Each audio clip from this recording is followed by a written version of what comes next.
I saw a picture, this was recent, maybe yesterday, maybe today, of Jeff Keighley, who actually went to the From Software offices. So it does seem like they're cooking something up. I think we're gonna get a new announcement from them very soon. It has been 209 days since Elden Ring DLC was announced back in February earlier this year. It's gotta be soon, and since right, guys? then, it's been radio silence on all fronts, with little more than an acknowledgement of its existence by official. Hey guys.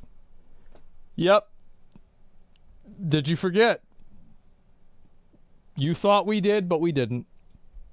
Sources. And as fans, we've been left to speculate, chasing every single little scrap of news, no matter how small, to get an idea of what it's going to be like or when it's coming out. And today is another one of those days, because we have more official sources talking about Elden Ring DLC and actually giving us a little window of when it might be coming out. That sounds very promising. Although, to be fair, we are going to be putting on the tinfoil hats a little bit, but we're going to break all of that down right here. But before we get into that, if you want to stay up to date on all things Elden Ring, Armored Core, and From Software, and enjoy the lore and general discussion, then go ahead and hit that subscribe button. And now let's get into it. Our discussion today is going to come from an interview between the CEO of Bandai Namco EU and a games journal called GamesIndustry.biz. So the source here is quite literally as official as it gets. The article is titled Bandai Namco, Every Publisher Has to Focus More on Their Own Expertise. European boss Arnaud Muller on maintaining momentum post Elden Ring and challenges of the market. And they've been hyping up this interview for quite a while on their website, with a few segments released beforehand relating to Armored Core. And I'll touch on that more in a minute, but let's go ahead and just get straight into it. I was really happy to hear them say that they were going to keep investing into Armored Core. I was kind of worried that because Armored Core didn't have like the crazy sale numbers that Elden Ring did, that people were going to be like, oh fuck, like it's like, well, let's not do this, let's just do more Souls-like games. But I'm so happy they're making they're making more content for it. And read it from top to bottom, at least the relevant parts. 2022 was a stellar year for Bandai Namco thanks to Elden Ring's critical and commercial success. As a result, 2023 felt like it was all going to be about maintaining that momentum. When we asked Bandai Namco Europe CEO Arnaud Muller about how well the company has managed to rise to that challenge this year, he first points to Elden Ring's DLC, The Shadow of the Erdtree, announced earlier this year and due to release soon. But he also points to Armored Core 6, which he says is the current focus in Bandai Namco and From Software's relationship. As we previously reported right after our interview with Muller at Gamescom, the firm expected Elden Ring's success to have widened Armored Core's audience, and therefore anticipated the title to be a success. And I think it did. I think that's what happened. There's a lot of people that probably tried, like, if Armored Core was made by some random developer, I probably would have played it anyway, but I would have been less likely to. Fair to say that it has been, with Armored Core 6 topping the UK box charts, the US monthly charts, the European listings, and sitting among the best sellers of the year globally. But From Software's title's continued success is not all there is to Bandai Namco's 2023, Muller wants to highlight. And the article then goes on to talk about the rest of Bandai Namco's catalog that does not include From Software. So even though that was a relatively short section of the article in the interview, we have a lot to break down here. First of all, it opened up talking about the year of 2023 as a whole for Bandai Namco. And the very first thing that the CEO mentions is Elden Ring DLC. Now this sounds very familiar to what Bandai Namco was talking about a while back when they discussed their primary focus games for the year, and Elden Ring DLC was at the top of that list. Now that was back before Summer Games Fest, and was one of the reasons we were kind of... I saw a picture, this was recent, maybe yesterday, maybe today, of Jeff Keighley, who actually went to the From Software offices. So it does seem like they're cooking something up. Hyped up to potentially see it there. There's a picture, it's on Twitter, it's on Jeff's now that Jeff's can Twitter. still be their main focus without actually revealing anything to the public, which seems to be the case. But the common denominator here is 2023. Now we've gone the entire year with basically no news. We're coming up on the end of September and only a few months left in the calendar year. So if Elden Ring DLC was actually going to release in 2023, theoretically we should have gotten a trailer by now. But of course, since this is a I mean, y'all gotta remember, like, Elden Ring got announced in like 2018 or 2019 or something like that. And it was early 2019 if it was 2019. Like, this shit took a really long time. And I think the truth is, like, nobody is like that worried about,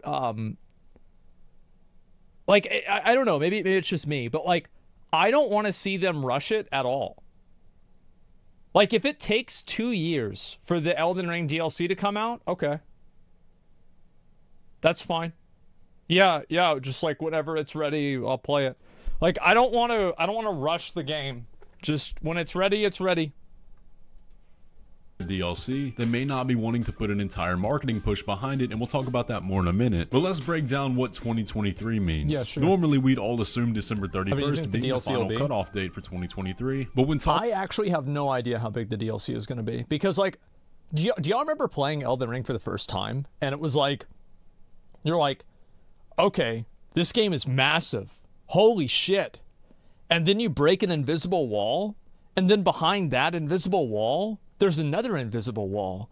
And then there's like a fucking gigantic passageway that's like the size of fucking half of Dark Souls 1. And then after that, there's an entire new zone. And you open up your map. Where is this on the map? There's a second fucking map. Wait, what the fuck? How did this happen? So, like, I hope that the DLC is the same scope and size as the Dark Souls 2 DLC. I think Dark Souls 2 DLC and Bloodborne DLC, obviously the two best. Dark Souls 3 was also very good. Dark Souls 1 was okay. So yeah, I'm really hoping for something around the lines of Dark Souls 2. But like, fuck, they could release DLC that's the size of Dark Souls 2. Yeah, someone on the elevator. Yeah, the elevator in like the in Limgrave. Yeah. In business, that's not the case. The fiscal year for 2023 ends in March 31st of 2024 on the calendar, which is entirely possible to be what they were referring to. Now, if that is the case, we've got a lot of key dates in that time frame, such as the 2-year anniversary of Elden Ring's release. And spring in general tends to be when From Software... There is a good chance that they're going to announce something for Elden Ring on the anniversary. You know what was really cool, actually? This recently happened. Is that Sekiro came out in 2019. By the way, 2019's Game of the Year, I would recommend Sekiro. It's a perfect game, one of the greatest games of all time. Recently broke 10 million sales. Yeah, From Software announced 2019 Sekiro's hit has now reached another milestone, selling 10 million copies. It's actually so awesome, and that's what happens whenever you make an amazing good game. Is that like Sekiro, whenever it came out in 2019, it's still good. It didn't like fall off or anything. Like it's still good. It's the same as like you go back and you play Super Metroid, it's still good. You go back and you play Legend of Zelda Link to the Past, it's still fucking good. God, that is amazing. So I never even talked about this, but yeah, recently Sekiro hit 10 million copies. So it's crazy how like the massive success of Elden Ring elevated not only Armored Core, but like probably also Sekiro too.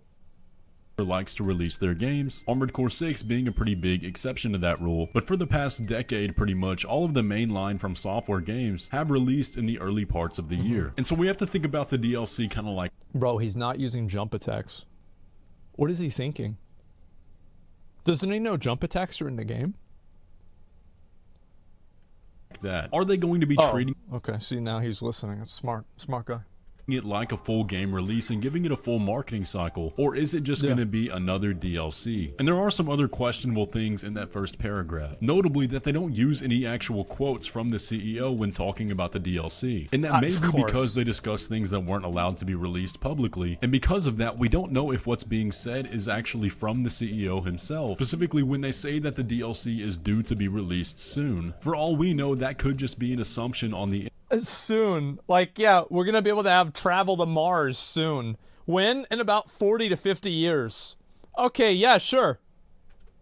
Interviewer's part. But given that this paragraph is summarizing what was said by the CEO, there's a pretty good chance there that they actually said that. But the question is, does soon mean before December 31st, or does soon also include all the way through March? Unfortunately, we don't have that answer. But let's shift to the second paragraph now, because we have a lot to extrapolate from that as well. This one mainly focused on Armored Core, but there is an important takeaway. The very first sentence there reads, but he also points to Armored Core 6, which he says is the current focus in Bandai Namco and From Software's relationship. And that can mean a number of things. Because why would they mention Elden Ring DLC being their biggest focus for 2023, and then immediately in the next paragraph say that Armored Core 6 is their main focus? Then we know Armored Core 6 is still getting support for the immediate future. In this same interview, he mentions that they want to take this IP further in the relationship with From Software. And when this quote was released a few weeks, he wanted... Let me, Oh, yeah. Dude, this actually made me so happy.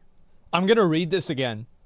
It's a big step up in the franchise. We're not going to be able to match Elden Ring numbers, but we will way surpass what Armored Core previous games have done.